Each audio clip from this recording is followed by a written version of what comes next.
So how are you doing, amigos?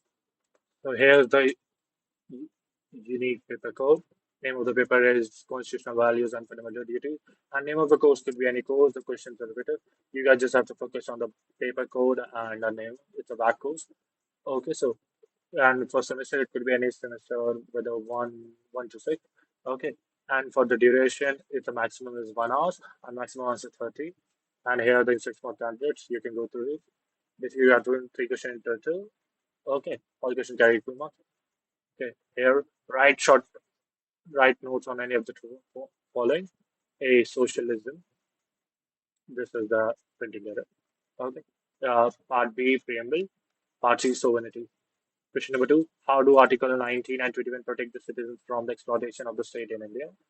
Question three: what is the meaning of justice and how it is ensured in Indian society? Question four: discuss about the fundamental duties and its introduction to the Indian Constitution. Thank you. If you guys want any other PYQs or any other subject, do mention in the comments. I will post them and subscribe for more content.